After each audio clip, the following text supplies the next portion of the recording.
A estabilidade econômica passa pela estabilidade institucional.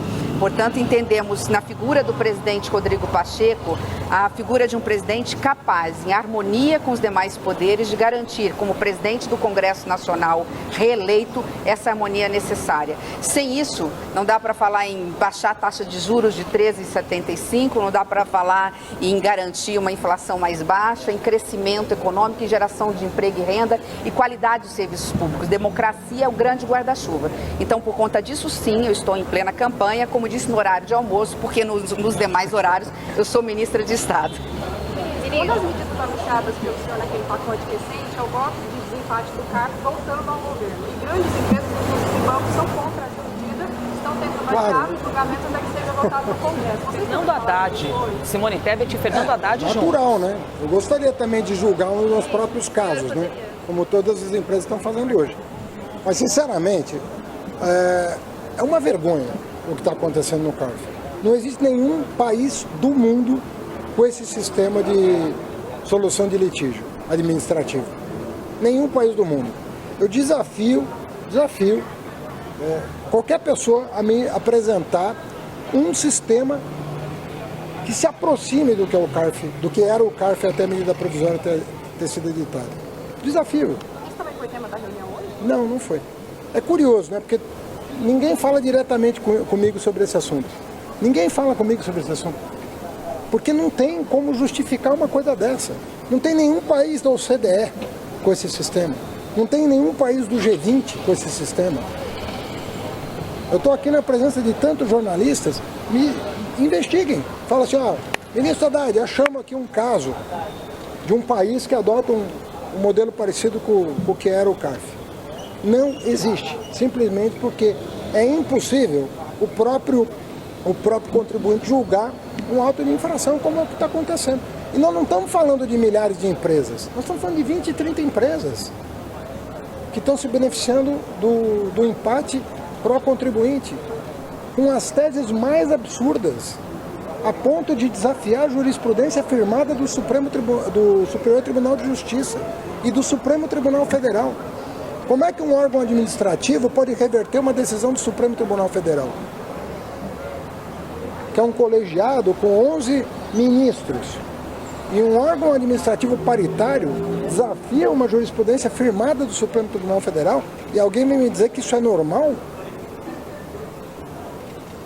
Eu estou muito disposto a debater com o Congresso Nacional. Ministro, como o senhor avalia as novas projeções do FMI para a economia brasileira?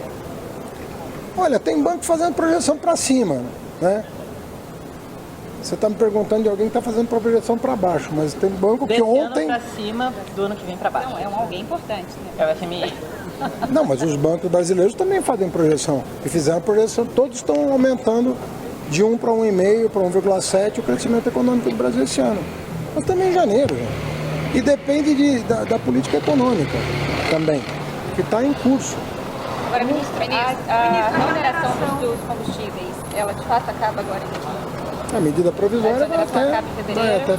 Estão discutindo, está na mesa permanecer essa desoneração com mais tempo? Desde o dia 1º de janeiro eu não discuto mais esse assunto, porque a decisão foi tomada ali pelo presidente da República, que obviamente pode revisitar a matéria, mas até o presente momento não houve da parte dele nenhuma provocação ao Ministério da Fazenda. Como que o governo pode lidar com a possibilidade de ter um impacto na inflação? O que o boletim Focus já projetava o efeito dos preços controlados sobre a inflação? Inflação você vê no médio e longo prazo, né? O impacto, você tem que ver o impacto no conjunto das contas públicas. E obviamente uma preocupação grande é com a questão da diminuição do déficit previsto pelo governo anterior para esse ano, que é que tem outro efeito sobre a inflação. Ministro, uma última pergunta. O déficit tem impacto sobre a inflação também. Então é a conjugação desses efeitos que você vai julgar. Ontem na Fiesp foi uma última pergunta, foi uma demanda muito forte a questão da redução de carga tributária para a indústria. Dá para falar alguma coisa? Mas a reforma tributária prevê exatamente isso. Ela prevê a redução da carga tributária para a indústria. Hoje teve alguma reivindicação? Não. Foi uma conversa... Gente, deixa a gente... Eu vejo uma oportunidade de se abrir mais uma vez. E você fala com razão dos últimos 40 anos, mas eu vivi a experiência de um governo muito bem sucedido, que por 8 anos cresceu 1,5 vezes a média mundial. Então, eu tenho a lembrança do quanto o Brasil pode quando está com a agenda correta e quando está com os canais de comunicação e diálogo desobstruídos, como está acontecendo aqui.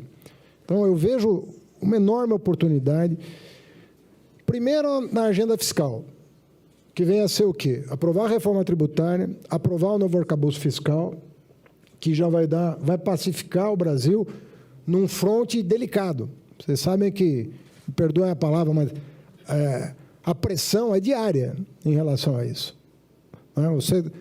Às vezes vocês estão há 40 anos aqui reivindicando uma coisa que demora 3 anos para a Fazenda dar resposta. Em relação às finanças públicas, a pressão está lá na mesa do Tesouro, na mesa do Banco Central. Todo dia as operações de crédito acontecendo, a pressão recorrente, fora o terrorismo. Estou falando da pressão real, fora o terrorismo, que também acontece. Então, a gente tem que sair dessa agenda de curtíssimo prazo, nem de curto prazo é de curtíssimo prazo, tentar nos livrar um pouco dos movimentos táticos que são necessários e ir para uma visão estratégica de desenvolvimento que o Brasil não tem há muito tempo. E nos últimos 40 anos, eu tive a felicidade de viver o período em que a questão estratégica estava na ordem do dia, e se eu conheço bem o presidente Lula, ele vai exigir de todos nós que essa agenda seja recolocada na ordem do dia, a agenda estratégica do desenvolvimento. Por isso que eu faço referência à questão fiscal em primeiro lugar, que é pressuposto do desenvolvimento, mas há 2 outras questões que você mencionou no seu discurso. A agenda do crédito.